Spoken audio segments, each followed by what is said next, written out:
Paikin. Some of you will know his son on television. Steve Paikin on TV Ontario does the agenda.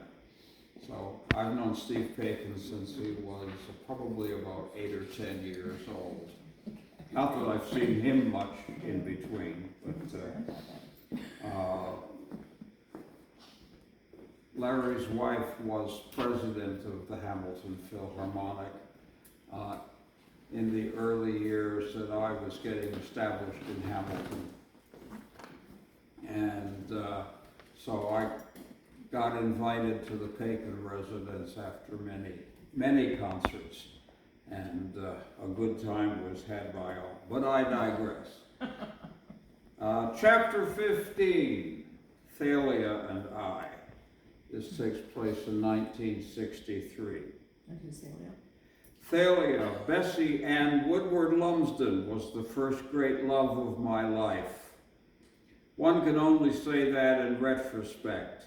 It is impossible to know such things at the beginning of a relationship. I met her on 27 March 1963 on a blind date. She had just turned 21 earlier that month. I was 22 and living in Hartford, Connecticut. Completing a science course was a prerequisite to entering the third year of study at Trinity College, Hartford. I failed biology at the end of 1960-61, my second year in college, and was therefore placed on academic suspension. I successfully completed a biology course the following academic year at the University of Hartford and transferred the credit back to Trinity. This ended the suspension, but I did not have enough money to pay tuition to re-enter college in the fall of 1962. I continued working as a door-to-door book salesman, church musician, and keyboard teacher while trying to accumulate the necessary funds. I shared a third-floor apartment near the edge of campus with another Trinity student. In many ways, I continued much of my student life without attending classes. For example, I continued to sing in the chapel choir, function as a presenter at Sunday evensong, and share occasional meals with friends on campus. Organ lessons were put on hold because I had little practice time outside of what was necessary to maintain my church job. In late February or early March, my roommate's girlfriend, Jan, told me that she and a friend, Douglas, had found an interesting date for me, a young Scottish woman named Thalia. The funny thing was that Jan had never met Thalia, and Douglas had never met me. Somehow they figured out that we would make an interesting couple. Thalia was born and raised in Cooper Fife, Scotland, and had been living in the United States for only 19 months. At the time, she was working as a mother's helper for a Glastonbury family with 8 children, and in addition to that, dancing a specially created role in an amateur theater production of the Broadway musical Brigadoo. Douglas was Thalia's piper. Earlier in March, I made a careless left turn into oncoming traffic while on a sales call in Thompsonville, Connecticut. My Volkswagen Beetle was demolished and I ended up in the hospital for observation. Jan came to visit while I was there. I asked if she and Douglas had made any progress toward setting me up with Thalia. She replied that they had not figured out how to introduce us. I therefore impatiently asked for Thalia's phone number. It took a few days for Douglas to get Thalia's permission to give out the family phone number and for Jan to pass it on to me. I called almost immediately on Monday evening, March 25th. That's the Feast of the Annunciation. So I announced myself. Just made that connection, sorry. Thalia and I had a pleasant conversation for 10 or 15 minutes. She asked me whether I preferred to be called Richard or Dick. No one ever asked me that before. It took only a second or two for me to decide that I preferred Richard. Only people who knew me prior to that date have since been allowed to call me Dick. I also warned her, as was necessary in those times, that I was Negro.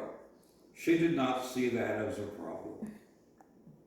I invited her out on Wednesday. I decided that a luncheon invitation rather than an evening one to minimize the awkwardness of an interracial date. Meeting in broad daylight was just simpler. I arrived promptly at noon to meet Thalia at the family home where she worked.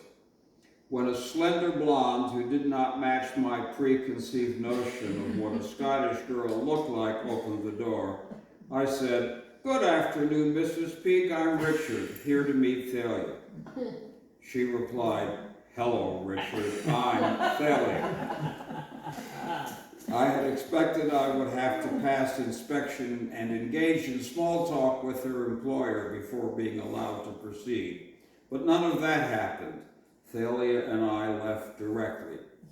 We were both well dressed for the occasion, as was normal in those days. She wore a smart light gray wool suit and jacket, nylon stockings, and high-heeled shoes. I wore a navy blue suit and tie. I knew nothing about Glastonbury, so I took Thalia to lunch at Aunt Jemima's, a familiar restaurant in Wethersfield, not far from the college campus. Looking back from the 21st century, it seems inconceivable that an African American would patronize a place with such a racially stereotypical name and logo. But this was before such issues rose to public awareness. We had a lovely and lively conversation for close to 2 hours over ham, eggs, and pancakes. Interracial couples were rare in 1963, and many restaurant patrons stared at us. Thalia noticed this and innocently thought that they were doing so because we were such an attractive couple. I did not want to end the afternoon by taking her home. I therefore obtained her permission to show her around the Trinity College campus. While there, I gave her a tour of the chapel and played the organ for her. All the while, the engaging conversation continued. She eventually had to return home because Mr. and Mrs. Peake were going out for a Wednesday evening Lenten discussion group at their church. Thalia invited me in to meet the family. All 10 of them. They had already finished dinner, and before long the parents left for church. I don't remember the next part of the evening in detail. I probably talked with the preteen children and maybe watched a bit of television with them while Thalia cleaned up the kitchen. She then invited me to have some scrambled eggs with her. They were soft cooked, and I, unaccustomed to this, almost gagged and was able to finish eating all of them. I'm still embarrassed more than 5 decades later. I made a feeble excuse that I wasn't hungry. She should have immediately asked me to leave, but didn't. Thalia then absented herself to put the kids to bed, and I hung around, probably watching television. It would have been polite of me to say goodbye, to let her get on with her work, but my manners failed me yet again. Shortly after, Thalia rejoined me in the living room as Mr. and Mrs. Peake came home. We made polite conversation for a while before Mrs. Peake, who was 4 months pregnant, excused herself to retire for the night. Charlie Peake, an engineer for the Pratt & Whitney division of United Aircraft, asked me a question about what makes a pipe organ tick. Not sensing that he was trying to get rid of me, I gave him a detailed answer. As he later told the story, I talked and drew diagrams for more than 2 hours until he gave up and went upstairs to bed.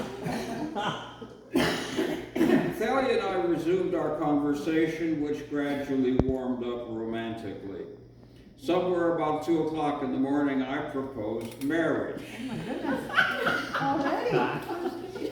Being a trained salesman, I gave her a choice between 2 things, both of which were acceptable to me: September or October. At that point, she teared up and said, in her beautiful, soft Fife accent, "I can't. I've a son."